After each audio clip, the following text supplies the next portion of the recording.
Yeah, the timing on this one got all out of whack. My first video on the Xperia 1 Mark III is going to be a little more personal. Sony was kind enough to send over a loaner back in May, in the middle of moving to the new gadget lab. I had to return it during the embargo window, which is totally normal for a Sony launch. I'm always appreciative getting to spend some quality time with one of these phones. But because of global component forces influencing shipping dates in different regions, the embargo was pushed back quite a bit. So that early hands-on video I shot back in May is kinda obsolete. If you're interested in an Xperia, there have been plenty of videos published breaking down that spec sheet, giving you some first impressions. I still have the footage, so I might make a rough cut of that video and then put it up on the Patreon. I don't know. Instead, with a little more time and a little distance from the phone, I want to switch gears just a bit, talk about the Xperia 1 Mark III in the context of me, one of my favorite topics. I'm frustrated that we seem to be losing the battle against features, and the most expensive phones on the market are increasingly incomplete. Like, the idea is you just spent $1,000 on a phone, you must want to spend more to get the rest of the phone. And along the way, they'll also cut out a bunch of stuff you can't replace. I truly believe in pocket computers delivering a feature-rich experience that can replace a fair amount of laptop or desktop use. And phones like the LG V series and these Xperias reinforce that belief. Phones that stand in direct opposition to the lazy notion that even when we're spending on premium devices, that people only care about the absolute lowest common denominator use. Some people do want to spend a lot of money just on a label. I don't want to put those people down, but I'm making videos for the folks that want to do things with their pocket computers. I like phones that have a specific feel. I shot a video about that where I wish we could talk about phones more like we talk about cars or laptops, instead of generic, poorly defined price tiers, flagship or mid-ranger. I wish we would divide devices into categories based on functionality, because nothing feels like an Xperia. In a sea of all-rounder phones and fighting to hit lower price points, removing hardware from the phones and pulling accessories out of the box, Sony is delivering one of the last phones which really feels like it's for me. When I get a new phone, I really try to use every part of it. And over time, I've grown accustomed to certain features that are hard to give up. Of course, there's still a bit of picking and choosing, pros and cons, but so far the 1 Mark III feels like the most complete premium solution. It shouldn't be this refreshing to pick up an expensive phone and be able to plug in some decent headphones, or hook up a mic to leave the USB port free, or easily swap out a memory card because you shoot a ton of video. I'm tired of pretending that those aren't features worthy of being on a premium phone. We have this renewed interest in lossless and high-res audio, but we've been hell-bent on killing the most accessible ways to play that audio. And at the same time, while maintaining these legacy bits, Sony is pushing the envelope in different areas than the tech competition. The new 4K display is a stunning achievement. There's basically no compromise anymore. We have a pixel density that pretty much exceeds the human eye's ability to discern individual pixels at a person's minimum focusing distance if that person has better than 20/20 vision. There's nowhere left to go for phone resolution. It really can't get better than what we've got now. Better still, we get all those tasty dots at a higher refresh rate to smooth out our UI, and it looks fantastic for the games that do truly support it. And better than that, this isn't just 120 Hertz. The Mark III can also further reduce motion blur through black frame insertion. So the phone is alternating between image and black frame at 240 Hertz. And even better than that still, Sony has managed to bump up the brightness for color reproduction HDR and better outdoor viewability. There really is not a phone that can produce as crisp and as fluid an image with as few compromises. This is bleeding edge display tech just becoming more accessible for desktop and gaming monitors at this resolution on a phone screen. I really feel this is not gonna get enough praise. There truly is nothing like it on the market today. Switching gears to chat about the cameras, I wasn't able to shoot enough to do a camera deep dive, and honestly, given the pre-release software, I don't think that would have been fair to the phone anyway. There are already deeper dives on the camera tech from people who more recently had their hands on the phone, but I feel I can share some thoughts. Sony is definitely prioritizing focusing and user control over some of the more crowd-pleasing, juicy bright HDR options. An iPhone or a Galaxy S21 can feel snappy while focusing. They use a similar sensor, but nothing feels like an Xperia. I joke about this a lot, but it's true.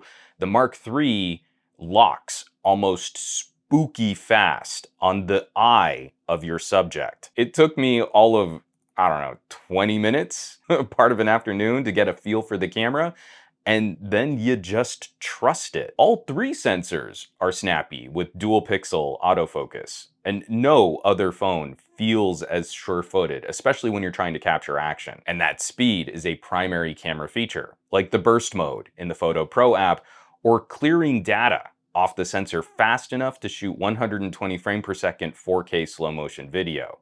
A welcome return from the Xperia 1 Mark II. The major hardware improvement this generation is a dual stage telephoto camera. Now, from my time using it, I think this is one area which could use a little more polish still. Sony doesn't focus on a lot of tricks, like upscaling resolution that isn't there, or tricking users in low light by auto-swapping to the main sensor. At the native optical focal lengths, image quality is very good.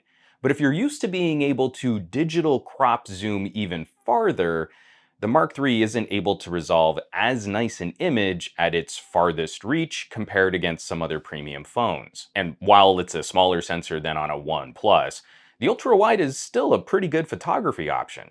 But given the horsepower on tap, I wish Sony had been able to maintain 60 frame per second 4K video across all three rear camera sensors. I'll never understand why it isn't more common to match the video quality on all the phone sensors. And a quick word on the camera app. I understand why Sony added the auto modes into a basic mode, reduce the trio of camera apps down to a pair of camera apps. But this is an expensive phone, so taking a little bit of time to familiarize yourself with the more camera-like layout means you'll get a lot more of your money's worth out of it, even shooting in green box full auto mode instead of basic. Techies act like it's so hard to get a good photo out of an Xperia when that green box mode is just staring them in the face. Who has time to adjust settings? I need my camera to it just works. What did I shoot this whole review on? I'm using an A7S III. Seriously, it's a silly complaint. The Xperia is as close to a standalone camera vibe as you could possibly get from a phone today. Now, wrapping this up, talking about performance, Sony is handling this generation of chipset well. But again, my time was limited, and the software was likely not what consumers will be experiencing. The Snapdragon 888 is a thirsty chip that runs hot.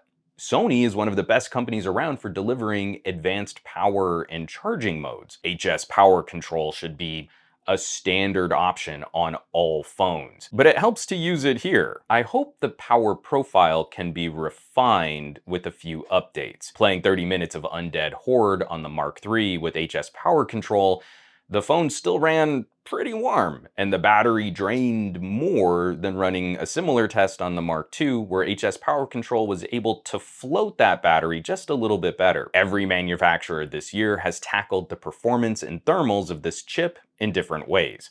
CPU throttling, GPU limiting, but I do like Sony's overall approach for power management and battery health. This doesn't seem to come at any serious cost for performance. The Mark III is mixing it up well for video rendering. It's kind of mid-pack for other similarly priced phones, and it's near the top of my charts for file compression and photo editing, which that shouldn't be a surprise that a Sony would be really good at not only taking photos, but also editing photos. It's almost like if you buy the right tool for a specific job, you get a better experience out of it. And that's the gig. Now, some great tweaks and refinements over the Mark II. That Sony style I've really come to enjoy. A phone that feels unique, and it's obviously built to be a premium workhorse. It exists in its own pocket of premium gadget, and it seems that tactic is working well for Sony sales. Now, manufacturing smaller batches of phones means each region is going to be affected by global component and assembly issues. But Sony is not about overproducing and letting phones sit on shelves, eating those costs. So I'm encouraged by the early sales success and interest in this phone. Watching some of these videos really blew up. It kind of messed up my video production timeline, but the reactions to this phone now stand in contrast to the folks making the same tired hack jokes and criticisms of Sony products. You know, if it's yucking it up about how Sony's names are weird. I mean, like, how do you even, like, say the name? Sony XPERIA 1II? Oh, what did I shoot this video on? Yeah, I'm using an A7S III. Yeah, that's really easy. The first number is the name of the camera, and the second number is the generation of the camera. You'd need to be functionally incapable of not understanding how pants work to not get that. Or the folks sure to complain about the price when it's perfectly competitive against similarly priced phones. Regardless, I think we've found the me phone of 2021. I like features. I use those features, and I'm happy to pay for features I'll use. Vote with your wallet shouldn't just be lip service we throw into our reviews. We can't only mean it when it's safe to say nice things about a phone that's already gonna be search engine popular. The announcement to shipping window got real weird, but that doesn't change how good the phone is in a challenging year for manufacturing, and just starting to recover from the last year and a half. I'm gonna be looking forward to getting my hands on a Mark III again. I'll of course leave some links down below this video where you can find more info on a Sony Xperia 1 Mark III. Maybe shop one of these bad boys online. As always, folks, thanks so much for watching, for sharing these videos, subscribing to the channel. Supporting your favorite content creators never been more critical than it is today. So I greatly appreciate those of you who are checking out the description below, clicking on some of those links, or shopping a little merch. That kind of stuff really does help keep production rolling on this channel. There's a full list of all my affiliates and partnerships on SomeGadgetGuy.com, or you might consider, just maybe, checking out the list of people scrolling by on your screen from my Patreon, patreon.com/SomeGadgetGuy. And this list is basically a collection of the coolest tech pals on the web today, so I hope you'll check them out. Now, you know where you can find me around the rest of the internet, at SomeGadgetGuy on the Twitters and the Twitch, and the Facebooks and the Instagrams, and I will catch you all on the next video.